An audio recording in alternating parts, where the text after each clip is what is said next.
Assalamualaikum warahmatullahi wabarakatuh. Kami dari kelompok 3 akan memaparkan materi tentang pengembangan kompetensi guru profesional yang inovatif. Yang pertama ada kompetensi guru profesional. Guru adalah pendidik profesional dengan tugas utama yaitu mendidik, mengajar, membimbing, mengarahkan, melatih, dan menilai. Mengevaluasi peserta didik dan pendidikan anak usia dini baik di jalur pendidikan formal, dasar, dan menengah. Lalu apa saja yang dibutuhkan guru yang untuk dapat dikatakan profesional?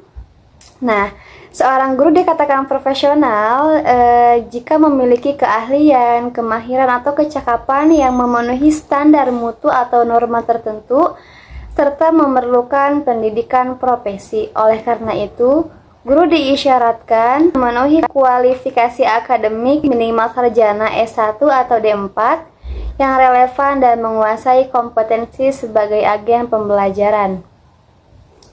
Kompetensi itu sendiri merupakan seperangkat pengetahuan, keterampilan, dan perilaku tugas yang harus dimiliki. Setelah dimiliki, tentu harus dihayati, dikuasai, dan diwujudkan oleh guru dalam melaksanakan tugas keprofesionalan dalam kelas yang disebut sebagai pengajaran. Sekarang pertanyaannya, kompetensi apa saja yang harus dimiliki dan dikuasai guru sebagai agen pembelajar?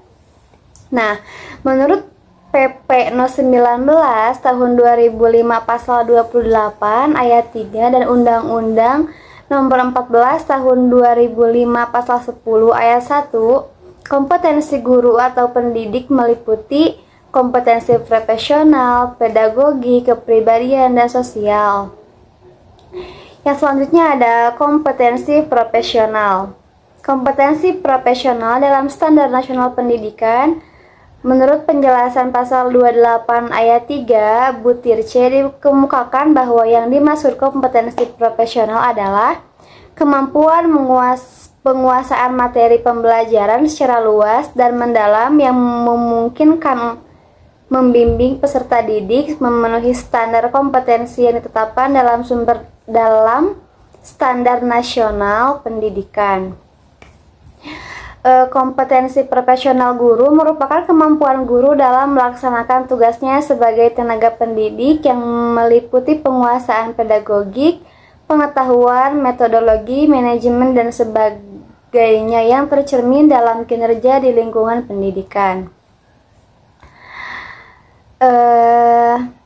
Ruang lingkup kompetensi profesional dari berbagai sumber yang membahas tentang kompetensi guru secara umum dapat didefinisikan dan disarikan tentang ruang lingkup kompetensi profesional guru sebagai berikut. Yang pertama ada mengerti dan dapat menerapkan landasan kependidikan baik filosofi, psikologi, sosiologis, dan sebagainya.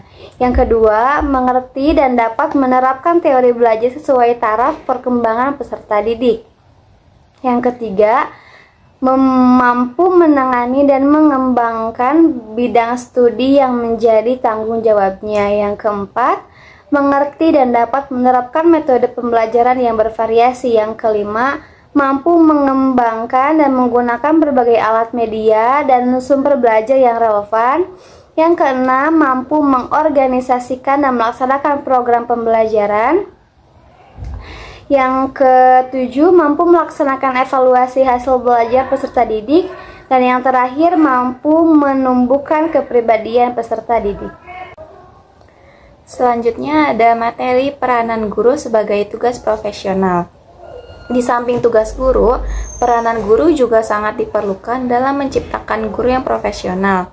Perkembangan baru terhadap dunia pendidikan membawa konsekuensi kepada guru untuk meningkatkan peranan dan kompetensinya, karena proses pembelajaran sangat ditentukan oleh peranan dan kompetensi guru. Diberlakukannya program sertifikasi guru atau dosen merupakan upaya pemerintah dalam mengembangkan kompetensi guru berdasarkan Undang-Undang Sistem Pendidikan Nasional Nomor 20 Tahun 2003. Undang-Undang Guru dan Dosen Nomor 14 Tahun 2005 dan Peraturan Pemerintah Nomor 42 Tahun 2007. dengan tujuan meningkatkan mutu pendidikan nasional dan memperbaiki kesejahteraan guru atau dosen, dengan mendorong guru atau dosen untuk secara berkelanjutan meningkatkan profesionalismenya. Sertifikat pendidik yang diberikan kepada guru atau dosen melalui proses sertifikasi adalah bukti atau merupakan jawaban formal atas pengakuan pemerintah terhadap guru atau dosen sebagai tenaga profesional dan akan dihargai dengan upah yang tinggi.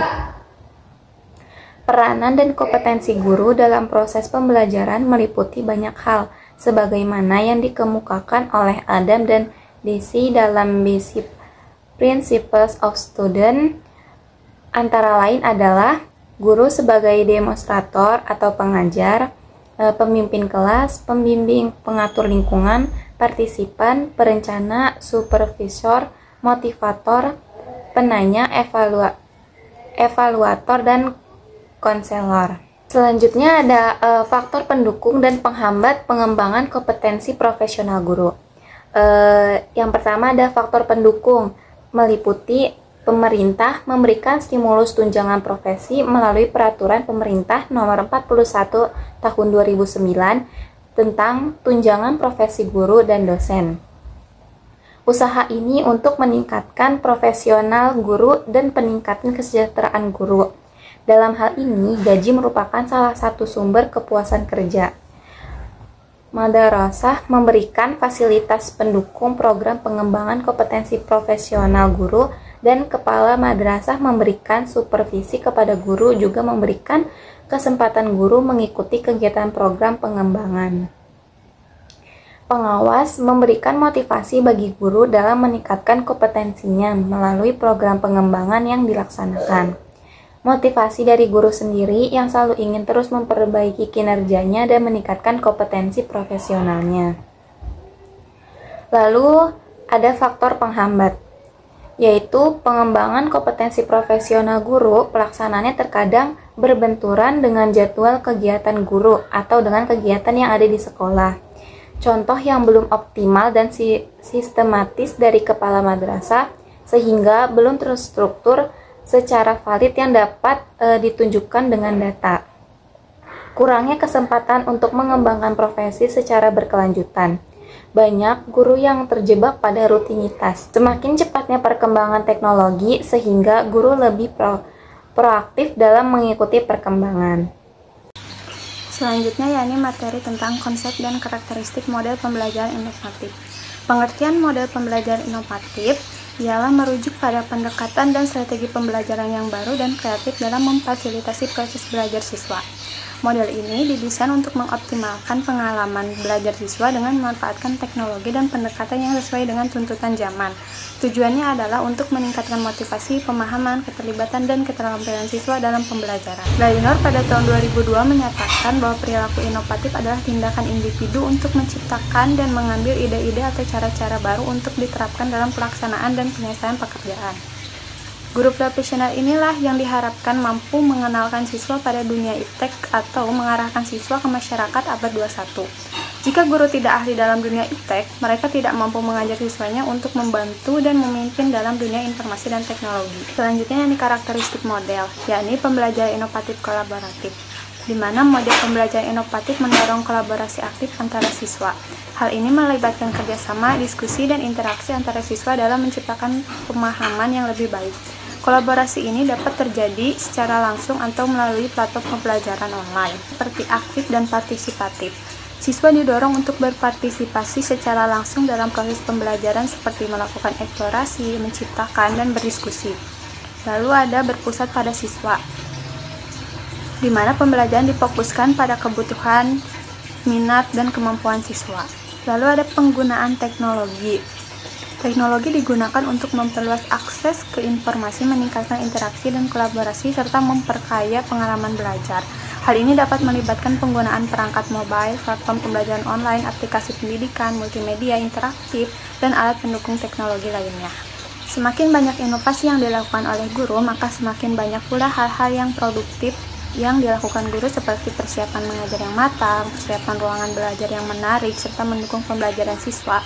Media yang menarik siswa untuk belajar lebih aktif, berkembangnya kebijakan sekolah kaitan dengan pembelajaran baik di dalam kelas maupun di luar kelas, dan sebagainya. Perkembangan iptek yang kini pesat juga mengharuskan seorang guru untuk senantiasa mengikutinya dan memiliki inisiatif yang kreatif.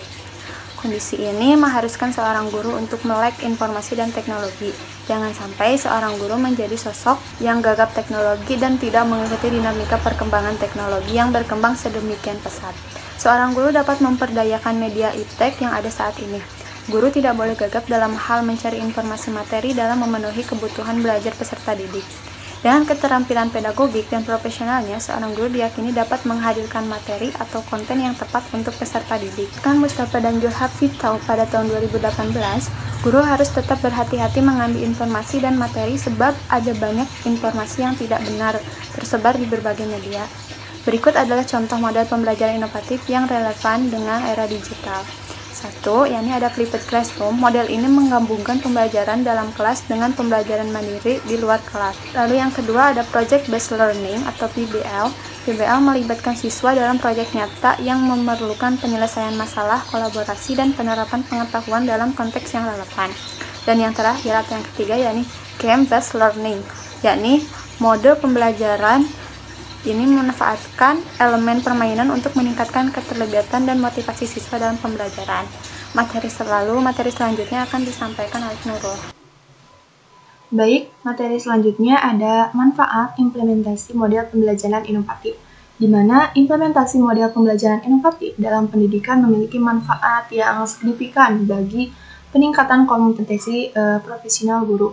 Nah, adapun manfaat dari implementasinya adalah yang pertama ada meningkatkan keterlibatan dan motivasi siswa, di mana model pembelajaran inovatif memiliki manfaat seperti pembelajaran berbasis proyek, pembelajaran kolaboratif, atau pembelajaran berbasis teknologi yang dapat meningkatkan keterlibatan dan motivasi siswa dalam pembelajaran. Nah, dengan melibatkan siswa secara aktif dan memberikan pengalaman pembelajaran yang menarik, guru dapat menciptakan lingkungan belajar yang positif. Manfaat yang kedua ada memperluas akses ke sumber belajar. Nah, melalui penggunaan teknologi, model pembelajaran inovatif dapat memberikan akses yang lebih luas dan fleksibel terhadap sumber belajar. Nah, guru juga dapat memanfaatkan platform pembelajaran online, sumber daya digital, dan aplikasi pembelajaran untuk memberikan materi pembelajaran yang bervariasi dan relevan. Manfaat yang ketiga ada meningkatkan keterampilan teknologi yang dimiliki oleh guru. Nah, implementasi model pembelajaran inovatif mendorong guru untuk menguasai keterampilan teknologi yang diperlukan dalam pendidikan. Di sini juga guru dapat memperoleh pengetahuan dan keterampilan baru dalam penggunaan alat-alat teknologi. Nah, platform pembelajaran dan aplikasi pembelajaran yang relevan juga dapat dikuasai oleh guru. Nah, yang keempat, manfaatnya ada mendorong kolaborasi dan kreativitas model pembelajaran inovatif. Nah, mempromosikan kolaborasi antara guru dan siswa atau juga bisa antara siswa dengan siswa yang lainnya. Hal ini juga dapat mengembangkan keterampilan kolaborasi dan kreativitas siswa, serta memperluas perspektif mereka melalui interaksi dengan orang lain. Baik, materi selanjutnya ada tantangan dalam pengimplementasian model pembelajaran inovatif, di mana menurut Susilowati tahun 2020, meskipun implementasi model pembelajaran inovatif memiliki manfaat yang signifikan, tapi terdapat juga tantangan yang perlu dihadapi oleh guru dalam pengimplementasiannya. Nah, adapun tantangannya, yang pertama itu ada keterbatasan sumber daya. Nah, implementasi model pembelajaran inovatif seringkali membutuhkan investasi dalam infrastruktur teknologi, perangkat keras, perangkat lunak, dan sumber daya lainnya. Tantangan ini terkait dengan keterbatasan anggaran dan akses terhadap sumber daya yang dapat membatasi kemampuan guru untuk mengadopsi model pembelajaran inovatif secara efektif. Tantangan yang kedua itu ada kurangnya keterampilan teknologi guru, di mana beberapa guru pasti ada yang mungkin belum memiliki pengetahuan atau keterampilan yang memadai dalam penggunaan teknologi pendidikan. Nah, mereka pun perlu mendapatkan pelatihan dan pengembangan profesional yang tepat untuk dapat menginteraksikan teknologi dalam pembelajaran kepada peserta didiknya. Nah, ada pun tantangan yang ketiga ada perubahan paradigma pembelajaran. Nah, model pembelajaran inovatif seringkali melibatkan perubahan paradigma dalam pendekatan pembelajaran tradisional. Guru berarti perlu beradaptasi dengan perubahan tersebut dan mengubah cara mereka mengajar, meningkatkan pendekatan yang bersifat instruksi, dan beralih ke pendekatan yang lebih kolaboratif, responsif, dan interaktif. Nah, ini dapat menjadikan tantangan bagi beberapa guru yang telah terbiasa dengan cara mengajar yang konvensional.